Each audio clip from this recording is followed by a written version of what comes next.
بسم الله الرحمن الرحیم. شکریہ جناب سپیکر صاحب. نن هغه توره ورځ ده 12 اګست 1943 د بابړې په مقام باندې خدای خدمتګار راوتلی و.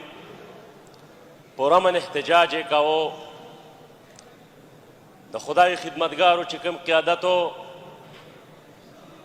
د لر او بر افغان مشر ملي قهرمان خان عبدالغفار خان باچا خان بابا گرفتار کړی شوی و. ولی خان بابا گرفتار کړی شوی و. د سالار علي امین جان په مشرۍ کې دغه احتجاج لاریون کېدلو او د پاکستان لا یو کال د جوړېدو دا پوره شوی نه دی چې دا واقعه منځته راځي. د قیوم خان کشمیري په وینا باندې څه کم 600 خدای خدمتګار په رڼا ورځ باندې ویشتلی شو چې پاکې ماشومان، زنانه، مشران، کشران دا ټول شامل وو. دلته ډېرو معزز ممبرانو په دې باندې خبره وکړله او زه خوشحاله په دې ما چې د پارلمان د دواړو برخو نه په دې باندې خبره شوې ده. دا یو قومي غمیزه ده، دا یو قومي سانحه ده، دا د پښتنو کربلا ده، یو توره ورځ ده. دغه خلک د جمهوریت دپاره راوتلي وو، د خپل حق دپاره راوتلي وو، د خپل قام او د خپلې خاورې دپاره راوتلي وو. د خدای خدمتګارو حکومت چې میجارټي لرله هغه حکومت مات تللی شولو. په ماینارټي کې چې کوم اپوزیشن و هغه ته یې ګورمنټ ورتللو. او افسوس خدا دی چې کله دا واقعه کیږي نو بانی پاکستان هم چې کوم دی ژوندی دی او دا واقعه رونما کیږي چې 600 خدای خدمتګار بې ګناه وژل کیږي. نو دا ډیره عظیمه سانحه وه د پښتنو دپاره. په جمهوریت باندې شبخون په 1948 کې والی شوی دی. د نن ورځې پورې مسلسل په دې ریاست کې دننه د جمهوریت جرړې مضبوطې نه شولې. بیا هر حقیقت پسند او هر ترقی پسند او هر جمهوریت پسند چې هغه څوک هم دی زموږ رور دی چې د بابړې په واقعه باندې خبره کوي یا نور قومي شوز باندې خبره کوي او هغه چې کوم دی د تاریخ نه سترګې نه پټوي او حقیقي تاریخ بیانوي. عبدالمالک پیدا د دغه نه پس یو نظم ویلی و،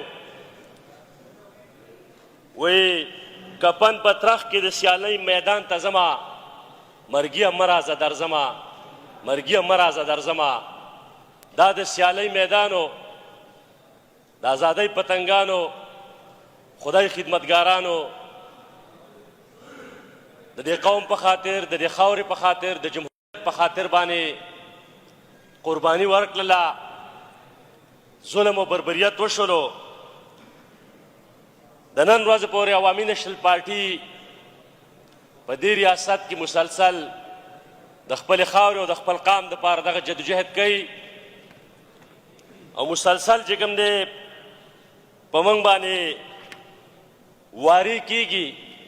خو موږ د خپلې خاورې د مقدمې نه، د خپل قام د مقدمې نه شاته شوي نه یستو.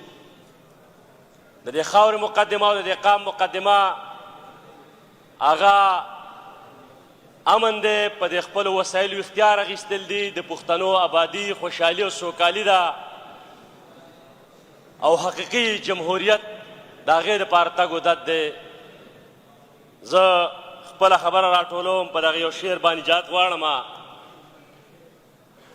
ځکه زه به هغه پروګرام ته ځان رسوم. کوشش مې دا دی چې په هغه پروګرام کې ګډون وکړم.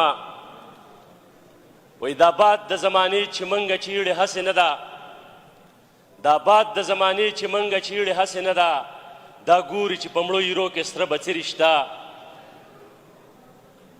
نو بعضې قوتونه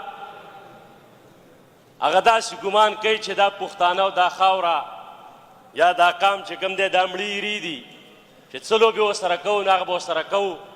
نو موږ ورته دا وایو چې نه، په دې مړو ایره کې سره بڅري شته او هغه سره بڅري چې کوم دی دا به لمبه کېږي او د وطن د بدامنۍ تیارې، د بدبختو تیارې، د ظلم او بربریت تیارې به رڼا کوي او په دې وطن کې به چې کوم دی دا مو د خوشحالۍ رڼا راولي. ډېره مهرباني، ډېره مننه.